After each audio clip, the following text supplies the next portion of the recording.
Okay, we're back, and I'm your host, BKP. Good morning from the office. And joining me now on the line is Clay Tippins. Mr. Tippins, how are you this morning? Great. Good morning. How are y'all? Good. Okay, well, let's get right into the Republican elephant in the room. How about that? You are a former candidate, Republican candidate for governor. You ran against the entire field. And after the primary, shortly after that, there was a meeting between you and Lieutenant Governor, also a candidate now in the runoff, Casey Cagle. Is that correct? It's true. All right. Now, a couple of questions I want to ask about that meeting. Did you initiate the meeting? I mean, did you set it up and initiate that meeting?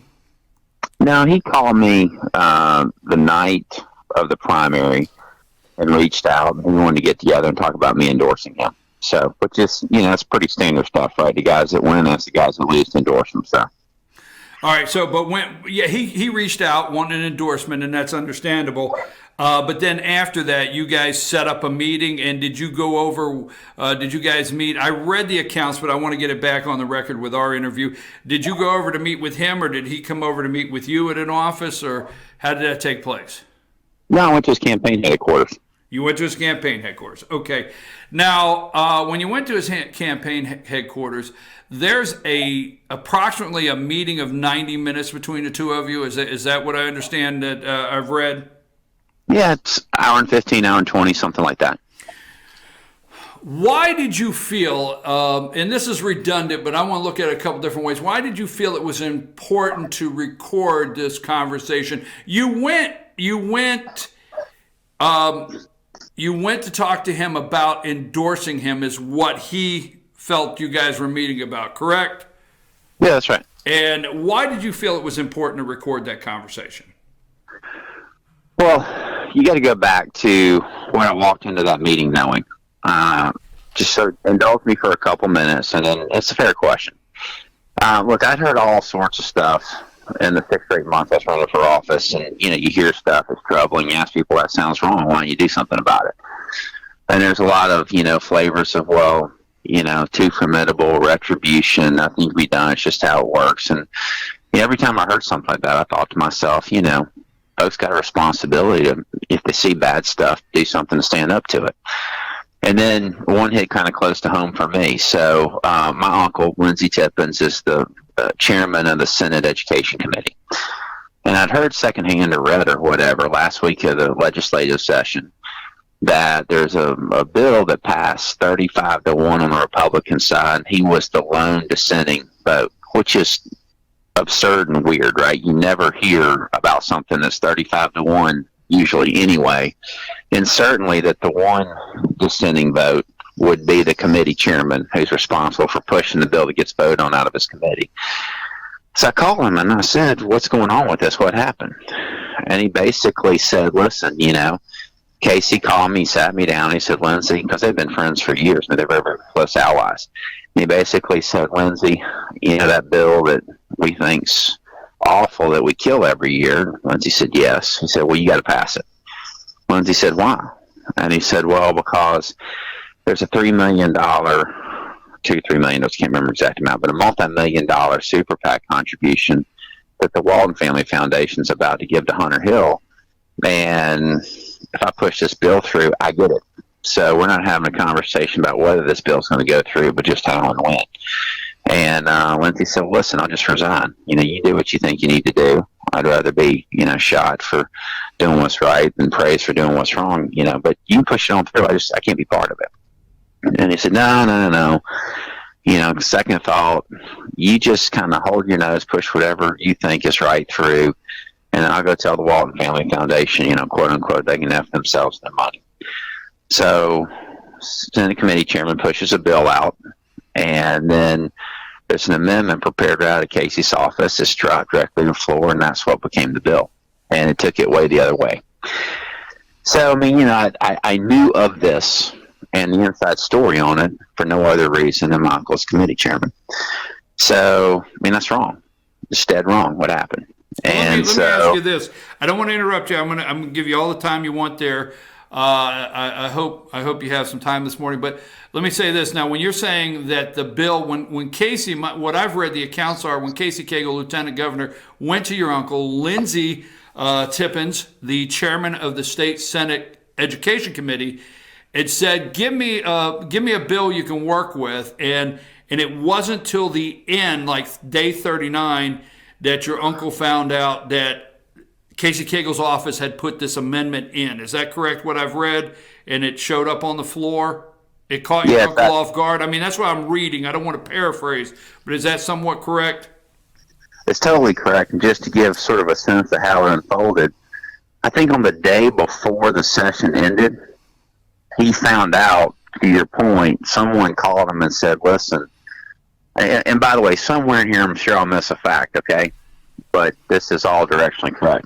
He hears from someone else, hey, I'm told I'm supposed to drop some amendment that's being prepped directly to forward your bill. I don't want you blindsided. I want to let you know. So he called Casey's, this uncle was told this. He calls Casey's office and says, I'm being told there's going to be some amendment. What is it? Can I see it?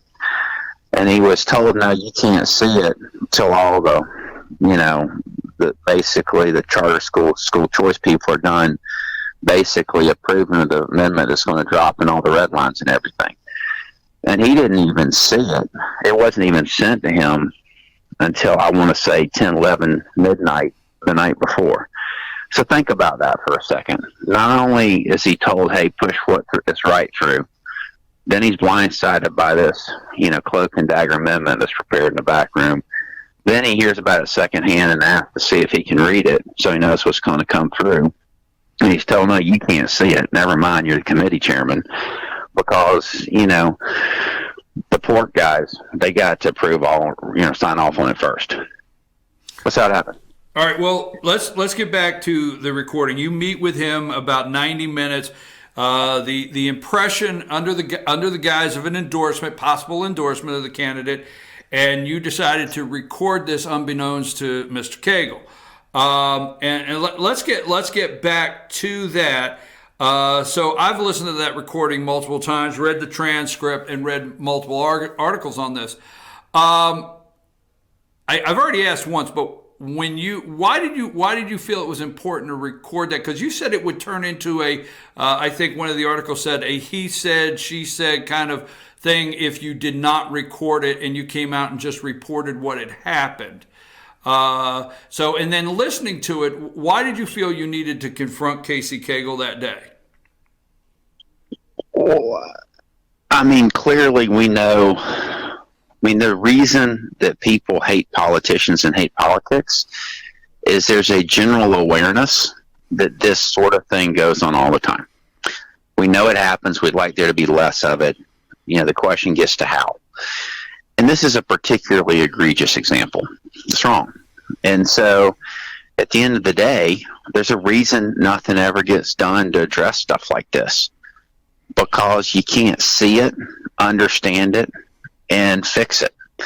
And, if someone ever said, oh, this is what everybody denies it. Look at what Casey's response has been. Well, we were supportive of legislation. We really were. That's not true. He basically said on tape that he'd undo the legislation next year. He said it's bad in 1,000 different ways. He said it's, bad policy. I beat it to a pulp in previous years. Those are things that because it's on tape. Otherwise, people just spin and they lie and they play politics with it. So that's why, if you ever want to fix, to clean up, to improve it all, you got to bring transparency to government, period. End of story. And obviously some people have been critical. Well, how dare you tape a private conversation? There's conversations that are private, but a conversation about a key education bill pushed by a sitting lieutenant governor aspiring to be governor, that he violated what he thought was good policy for a multi-million-dollar contribution, I think that's a conversation that belongs to 10 million Georgians. I don't consider that to be out of bounds or private. I think that that's something that's critical, need to know for voters. So now to want to tape it, because how else do you get transparency to it? Well, you basically said when asked, and let's talk about that for a minute. You basically said when asked, truth versus tactics. A person that listens to it can listen to it and get the truth out of it, or they can sit back and talk about the tactic you use to obtain the recording. But let me ask you some questions, because I know you're getting hit from the side of the tactic you used. I listened to it several times and read the transcript. Now, you go into the meeting knowing your uncle's very upset, correct? Just simply, he's very upset with what took place. Sure. You go into the meeting and you say on the audio, you say you love your uncle, and that's understandable. He's family and he's upset. So what would you say to maybe somebody that said to you, it sounded like you were just really leading Casey Cagle into this conversation? Now, I understand, stay with me here, and then you can answer, take us all the time you want. But what about somebody who said you led him into this? If you listen to it very close, he knows your uncle's very, very upset. He's very upset, and he doesn't want to upset you as much as he did your uncle, so he's trying to keep peace. These are my words. And you even say to him, if you tell me it was political necessity, I get it. You tell him you get it. What I did to you was political necessity. So what would you say to somebody that says you led him into that, saying you knew how upset your uncle is, you love your uncle, and he's sitting there saying, well, the last thing I want to do is upset this guy I'm sitting with today, so I'm going to try to smooth this over. What say you? But that's sort of one of the reasons he doesn't pass the logical common sense test. Look, there's gray areas, and then there's clear black and white. And what, for me, is clear black and white is someone saying it was bad policy. I can tell you in 1,000 different ways. I beat it to a pulp in previous years. Straight up, I did this to keep the multi-million-dollar contribution away from Hunter Hill. Those are very definitive statements. That's not as bad policy in a couple different ways. I wish you could have been better. 1,000 different ways. Not, sort of these things have come, I beat it to a pulp in previous years. I mean, those are very definitive statements. I don't think anybody that's looking at this with a fair set of eyes and common sense looks at this and says, well, Casey didn't really mean those things. He was hoodwinked into saying those things. I mean, character is what you do and say when nobody's looking and you think no one's looking. And I think what this taping does is provide a window into his character and his soul. Let me ask you. People, obviously, it's a free country. People get to decide what they want to about Absolutely. it. But, the response, Casey's crowd has tried out several different responses on their way to trying to deal with the fallout. And the first response for me was unbelievably telling. They sent a bunch of lobbyists out, and they said, Tippins just doesn't understand how politics works. This is just how legislation gets done. That was response number one, and usually response number one is very telling. Well, that's right and it's wrong. I totally understand how it works, and I don't think it ought to work that way. I think it ought to work better. And so, now we're on version 3 or 4 of the response, which is, Casey's just trying to make someone feel better. This has nothing to do with my uncle's feelings. Nothing to do. And actually, ironically, just so you know the backdrop there, my uncle endorsed Casey before I ever jumped in the race. I'd been exploring running for 3 months and never told my uncle. When I sat down with my uncle, I said to him, I know you endorsed Casey and you're working for him on this campaign. I love you. I'm going to love you whether you help me run for governor or not. And what he basically worked out with Casey was he wasn't going to endorse me, and actively work for me. What he told Casey is if there's money, if there's people I can get, Clay, that aren't ever going to go for you, I'll steer them to them, but I won't strip support from you. So the arrangement that had been worked out between my uncle and I was very unconventional. It was completely based on trust and respect and an understanding that he's been Casey's friend for a real long time. And my uncle says he's going to keep his word. He does. He told Casey he's going to support him for governor. So this really had nothing to do with my uncle's feelings. It actually has nothing to do with underlying legislation. I'm actually for school choice. It has everything to do with how that bill got done and the wrong nature of that, period. Well, let me say this, and not to betray any trust, and I'm not talking. I was in a senator's office before the session started this year. Before it started this year, I was in a senator's office in Atlanta, and your uncle walked in, and I met your uncle. I had an opportunity to meet your uncle there that day, and you had announced you were going to run for governor. And I looked at your uncle and I said, what is your nephew doing there? And he said, don't ask me. I would say quote, but it's just off memory. Don't ask me. I got no idea what he's doing. So I do understand what you're saying there. We're close. I know you're close, but I didn't mean it like that. So when you say at this time, because he didn't say this to me, at this time he's planning to endorse, support, or whatever Casey Cagle. So, and they're friends, because Cagle talks about his friendship. Let me move past that for one more thing, because in all of the reading I've done, now your uncle Lindsey Tippins, which is a state senator, if you just joined us, Georgia State Senator Lindsey Tippins, which chairman of the Senate Education Committee. Now, when Casey goes to him, when Mr. Cagle, Lieutenant Governor Cagle goes to him and says, I need this, Lindsey, and explains why, at that time during the session, Cagle explains to your uncle about the $3 million possible dollars sitting on the sideline to support former state senator Hunter Hill in a governor's race. He explains to him at that time. So your uncle knows going through session when he said he needs this bill about this possible $3 million at that time. Does he not? Totally. When do you find out this story? When does Clay Tippins hear this total story that you told me this morning? When do you hear it? Do you know it when you're running for governor that this was all possible and this happened? Totally. I mean, I think give or take a day. So the session ended, whatever. But you knew it during while you were running. You knew the story. Oh yeah. The primary's on May 22nd. I knew this sometime around April 1st at the end of the session. And I sat there for 6 or 8 weeks knowing this. And again, this is important because I didn't do anything about it when I was a candidate, because what would it have been read as? Tippins is playing politics. He's basically using this thing to beat him in the governor's race. This is not about politics. It's not about me or Casey. It's about good governance and transparency. So I waited until I had nothing to benefit from this. Yeah, you had nothing to benefit. Don't take that wrong, because I think off the top of my head you came in 14 and Hunter Hill came in 17 and then you got 38 and 25.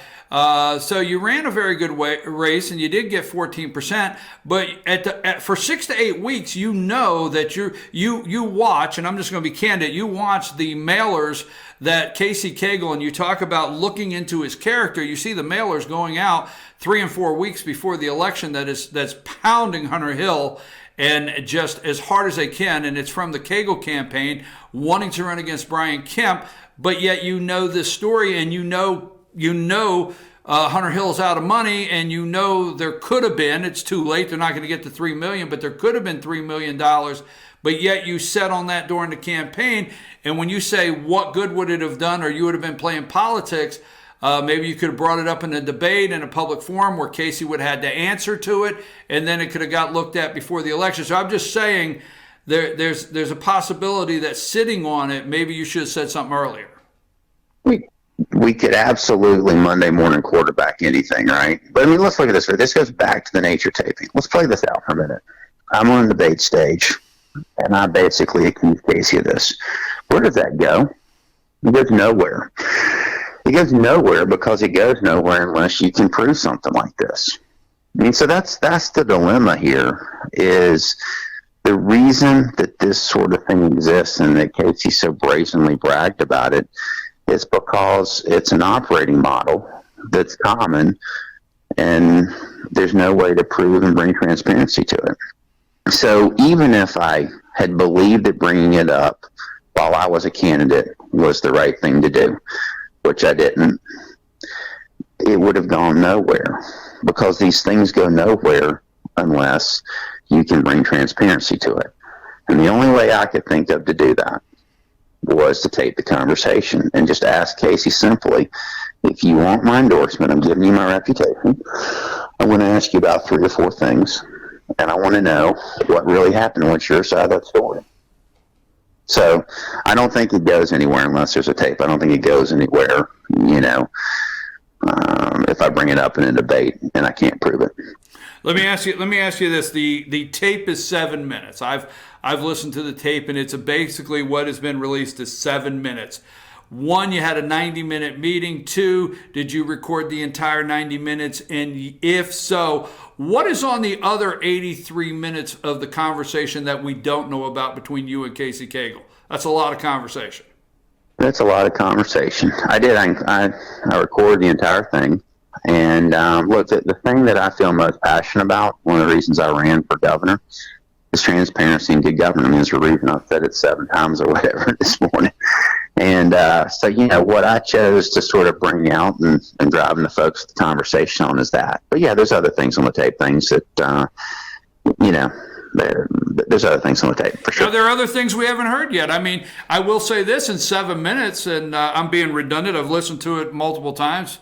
In 7 minutes, you were able to get Casey Cagle to say what he said. So what are maybe some other things? Are there some other things in the 83 minutes that we've not heard that you were able to get Casey Cagle to say that's going to come out that you maybe can tell us this morning, something new that was in that 83 minutes that we haven't heard? No, let's just stay on. Let's stay on the transparency and the good governance, and push in his words, bad policy, over the sake of exploitative politics and a donation. That's what I really think is the most important thing to focus on for now. But there is another however much to the tape for sure. There's another what? Excuse me? No, whatever an hour and 20 minutes minus 7 or 8 minutes is worth of the tape. Okay. During that time that's not on this, and I know you want to stay focused.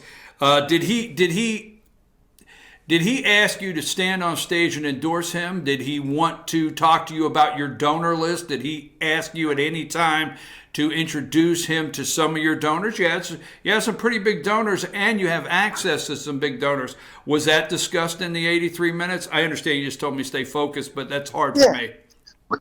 That's okay. No, we talked about an endorsement and what he wanted there, all that as well for sure. So, but again, that's all pretty standard stuff. The conquerors vanquish, right? So the guys that win ask the guys that lose to endorse, and that's all pretty standard stuff. But yeah, we did talk about that. Endorsement is one thing, but a donor list or introducing to donors, did you feel Casey Cagle was more interested in your endorsement or meeting money people? That's my question. Casey's got plenty of money. I think he was more interested in the endorsement. I mean, we didn't really get into the tactics and details of it. It was, when we met, I don't think his or my expectation was that we were going to close the deal on some endorsement that day, so we didn't get into the details and tactics of it. Okay, I know you've been asked this over and over. How would somebody feel if they sat down with Clay Tippins today and wanted to have an off-the-record, man-to-man conversation and say, well, I don't know if I could trust Clay Tippins to have that off-the-record, man-to-man conversation? What would you say to that? And have you had a lot of criticism concerning what you did as far as recording it unbeknownst to Casey Cagle? What would you say to somebody who says, I can't trust to sit down with you and talk to you one-on-one? So let's deal with the criticism piece first and what the fallout's been and what the feedback's been.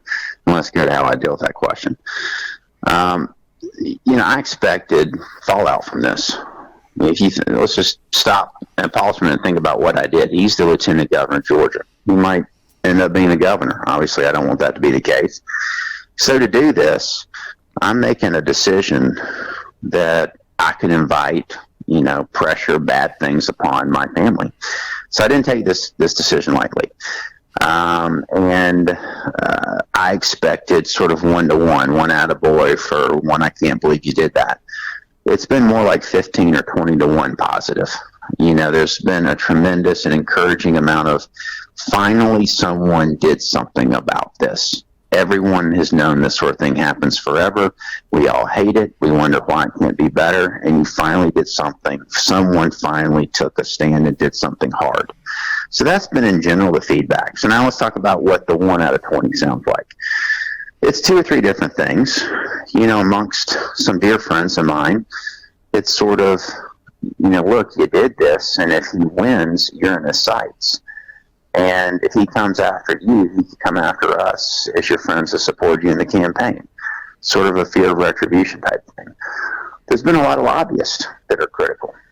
And like I said, they were sort of the first round of people sent out, and the message was fairly consistent. Well, this is just how it works. And, you know, if a lobbyist wants to say that what Casey professed he did is how it works, good for them. That's exactly why I did it. That makes me feel better about the decision I made, because that's exactly what I want to change. So those are the people that, you know, everyone that has said something negative about it, it's either due to fear or because, you know, this basically is part of how they make their money. And that's why I wanted to change it. Now, back to the what would I people say. Look, I don't go around taping conversations. You know, I try to live my life with integrity and honor and transparency, like I said earlier. Character's what you do and say when you don't think anyone is looking. If someone were to walk around and tape me, I've got nothing to hide. And while I don't tape conversations at the end of the day, I think Casey's a bad guy. I think what he did was dead wrong. I think it's bad for the state. That's exactly why I did it. And most people that have an honor and integrity and sort of the good of the people at heart, they're going to understand that. And if people have got something to hide and they fear having a conversation with me, so be it.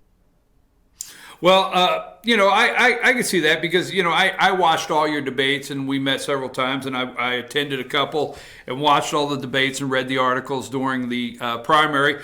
And you said it was a window into Casey Cagle's character. And, you know, character is, when I say a long word, but it's over a period of time. And it obviously is not just this recording concerning your uncle Lindsey Tippins, the state senator, chair of the Education Committee, and this bill on the private school vouchers. It's not just that led you to want to do this. Has there been things over a period of time, other things where Casey Cagle's concerned? Because when you say Cagle's character, look into it, it's this issue that you feel, my words, helped you expose what you feel is his character. Am I right or wrong there? 100%. So, again, I've got this unique position as someone who's never run for office that spent 6 or 8 months in the belly of the beast. So for all your listeners that imagine what it's like behind the curtain, let me tell you how it is. If you were to put a bunch of legislators, a bunch of lobbyists or whatever, and get them to tell you the truth, which is what happened when someone gets taped, they say, of course, this happens 1,000 times. I mean, if I thought that this was an isolated incident that wasn't representative of Casey's character, I wouldn't have done this. This isn't about hurting a man. This is about right and wrong. I heard countless stories, many of them far more egregious than this.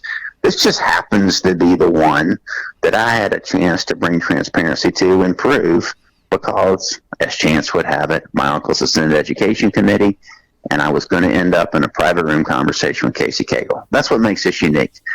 The nature of it, it happens all the time. Anyone that is under that dome and knows Casey Cagle will say, oh, you heard the one story. I can tell you 99 better than that. And that's the truth. And then, by the way, which is not to say that every lobbyist and every legislator under that dome operates this way. But, I mean, our government is like every other team that any of us have ever been on. You got your 10% of the good, you got your 10% of the bad, and you got your 80% in the middle. And it really comes down to the 80% in the middle, the masses. What are they going to accept? Do they want this and say, this is how we want our government to work? Or they want something better? I love my state, like your viewers and your listeners do, and I, for one, decided I was going to do what it took to try to have a better government, better state. And I hope that the 80% knows now what goes on and says, I don't want that. Well, you have stayed much longer than your office when I spoke to them. I set up, so I appreciate that. So I'll make these questions quick because I know you're busy and have a lot to do, Mr. Tippins. One, have you spoke to Brian Kemp? Has Brian Kemp asked for your endorsement, and do you plan to endorse Brian Kemp? So clearly, I don't want Casey to be governor. I don't. By the way, don't want Stacey to be governor either. That would be a disaster. Stacey Abrams. Yes. Okay. So just like Casey reached out and said, like, you'd endorse me and help me be governor, Brian did as well. And I basically told Brian, look, I'm going to do something that will have an impact on the race. Frankly, it'll be positive for you. But it's something I need to do. I feel moral bound to do it. And when I'm done with that, you may not want my endorsement. And until I'm done with that, I don't want to endorse you, because then my actions will be read as, an extension of that. And so basically, I just put all those conversations with the Kemp folks on ice. But look, I clearly want Brian to win and be governor, because I don't want Casey or Stacey. So I'm sure eventually we'll get around to something like that, but I've stayed very, very core and very, very focused on the issues brought up and revealed by this taping. We ought not to have a lieutenant governor or a governor who would push something that he thought was bad policy in 1,000 different ways for the sake of, fill in the blank politics alone, to keep a multi-million-dollar contribution away from an opponent into his own coffers. I'm going to do what's in my power to stop that. And that's what I've been about for the last few weeks. There's been a lot of conversation concerning, and senators that have sent a letter asking for an investigation concerning campaign finance, ethics, pay to play. We hear all that bounced around. Have you spoke to anybody? Has anybody contacted you to discuss this more in an official manner, as far as discussing what happened, of a possible investigation or anything you know of? Again, those are conversations I ought not to get into on air. Are you telling me to stay focused again? Yeah, absolutely. No. Listen, man, any ADD you may have doesn't compare to what I have, so don't worry about the staying focused thing. My only point is that whole the ramifications of this, what falls out from it, is something that I'm not going to comment on, and I don't need to be getting into publicly. Okay. Now, first of all, thank you for your service after 4th of July here. Thank you for your service. Mr. Tippins, a Navy SEAL, and that leads me to my question here. As a Navy SEAL and serving our country, again, thank you very much. Hunter Hill, regardless of whatever attacks he took, he multiple tours as an Army Ranger and has served this country likewise. Did you not feel, now you said during the campaign, that, what would you have got out of it? You would have been accused of playing politics. But did you not feel maybe picking up the phone in that 6 weeks after you've seen the money that Casey Cagle's campaign has, the attacks he was taking, and the reason he was trying to keep, Hunter Hill, how much he had went through to keep Hunter Hill out of the runoff or the governor's office? Did you not feel maybe a man-to-man conversation with him and call up and say, hey, look, Hunter, let me give you the details on this. You do what you want with it. I don't want in it, but you do what you want with it. Did that ever occur to you? Did that happen? Have you spoke to Hunter Hill? And when did he find out? It's really funny you should bring this up. It's a great question. So first of all, and again, I'm not giving you a hard time, but I want to sort of reshape how this conversation is going. You're acting like this is a unique thing. Like if I had called Hunter Hill and basically said, hey, you'll never believe it, Casey Cagle took a vote and he thought it was a bad vote, or he pushed legislation that was bad legislation just to move money around on the field, and to keep a donation from going to your coffers. I suspect Hunter would say something like, shocked, absolutely shocked. Of course, I'm being facetious. He would basically have said, of course, it happens all the time. So that's the first thing, is it's not like I was saying, hey, a Martian just came down to Earth and visited and I want to let you in on it. Like I said, Hunter was a state senator for a long time. He understands that, this is Casey's way. It's his nature. So that's number one, because he wouldn't have been surprised. And when you look at his statement, after it all came out, he said that. He said, this is what I was railing against, and I'm not surprised. Some flavor of that. Now, when did I tell Hunter? I called Hunter, the day it was going to break, and I basically said, "Hey, listen, I don't want you to hear about this second or third hand. I want to tell you the backstory on what happened with the school choice legislation, and it impacted you. You know, the net. If you take all this at its word, is your super PAC lost a multi-million-dollar contribution, and I don't want you blindsided by it. I want you to hear what I'm going to do from me." And I told him, I said, "You got screwed in the deal, and I'm sorry." Not in me releasing it, but in the way the whole thing played out during the legislative session. And he and I have had several conversations about it since then. And look, Hunter, I got a ton of respect for his service. We have a lot of friends in common. We had a lot of donors and supporters in common, you know, during the race. And when I got on the eve of doing something about it, you know, I absolutely let him know and gave him the heads up. But again, I mean, the only thing that's unique about this is what I did to expose and bring transparency to it. I mean, it isn't like it changed someone's view if you're one of the people that have done business in, around, and under that dome. I don't even think Georgians are shocked. They kind of notionally know this stuff happens. I just think they finally have been given a real example of it under their nose to factor into their vote. And I hope that they do factor that into their vote.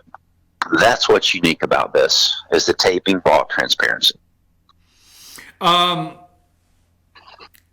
The final question today, the 83 minutes that remain, have you been asked to preserve that 83 minutes? Have you been asked to hold that tape? I know you wouldn't talk about it earlier. Is there anything on there that maybe we may hear before the election? Hey, it's what I do for a living, man. I do love and respect persistency. Well, you know, if anybody gets to break the story, why not let the small business guy? Why save it for those big Atlanta guys? Nothing personal against them, but it has it has nothing to do with totem pole. It has like I said, that's you re-asking some flavor of, you know, what official conversations have you had about it or what else is on the tape. Man, I'm not going to do that this morning. I'm just not. I'm sorry. I know you're not, but I will tell you, I said, I love the persistency, man. I really do. I do go away wanting the 83 minutes, so I'm intrigued. Mr. Tippins, I appreciate. But here's the thing. Here, look, 100 people, 150, thousands of people, whatever the numbers of people want to know what the rest of the tape is. Isn't this enough? You got a guy that's number 2 or number 3 person in your state, is trying to be the governor, the number 1 person, our chief executive of this state. And he says, it's bad public policy in 1,000 different ways. I beat it to a pulp in previous years, and I did it because I had to cap Hunter not get the contribution. Isn't that enough? Does it matter what else is on the 83 minutes? I mean, if you hear that and you say, I'll vote for that guy for governor, it doesn't matter what's on the rest of 83 minutes. It really doesn't. You're just going to vote for Casey. If that's not enough to piss you off and make you determine that you don't want that for our state, then, you know, you're just not going to decide. So for me, whatever else is on the rest of the 83 minutes, this is just so core to what sort of state we want, what we expect from leaders. Well, you know, Mr. Tippins, I respect that comment, and I think what you said is very strong. I feel my job in the course of the day is to ask all the questions that circle completely around the issue, leave no stone unturned, and then allow the voters to make the decision based on our conversation. So I hope that's what you see when I interview someone, you know what? Talk to them. This is actually, of all the interviews I've done on this, I got to tell you, this has been one of the most thorough. And I mean that in a complimentary way. I mean, I right now have no idea whether you, like Hunter Hill, Brian Kemp, Casey Cagle, hate the fact that I taped it, like the fact that I taped it. You actually did a really good job just going through this in a fair and balanced way and exploring every nook and cranny. I got a lot of respect for how you did it. I really do. Okay, so when you want to break something, you let me know. Okay, you enjoy the rest of the holiday weekend. I hope you are with your family. Again, thank you for your service, and and obviously you said this was a man in the mirror moment for you, and you had to pick the truth versus tactics, and you felt the truth was what was important. Am I framing that correctly? Yeah, I did. And again, not to back away, because that really is what this is about. This is about, do you want good governance and transparency? But if you were to get into a sort of a semantical thing, I mean, look, on that 83 minutes, there's personal things discussed. This is not a personal issue. This is a lieutenant governor, wanted to be governor, saying, this is why I pushed this legislation. It was about donations. It was bad policy. That's a public issue. That belongs to 10 million Georgians. That's something voters ought to know as they go into that. That's why disclosures exist. That's why there's ethics committees. Not that I'm not calling for that, but my point is, we say the transparency and control and governance matters. I think what I'm doing is giving a conversation that belongs to Georgians to decide what they want to do when they vote. Thank you, Mr. Tippins. I appreciate the extended conversation. We hope to have you back on real soon. And again, you enjoy the weekend. Thank you, sir. Take care, man. Happy 4th. Take care. Bye-bye. Okay, that is the end of our conversation with Clay Tippins there. I'm going to take a brief break now. What do you think? What do you think about the interview? What do you think about the questions? What do you think about Clay Tippins' answers? We'd love to hear from you. 706-889-9700, 706-889-9700. What do you think? We'll be back after these messages.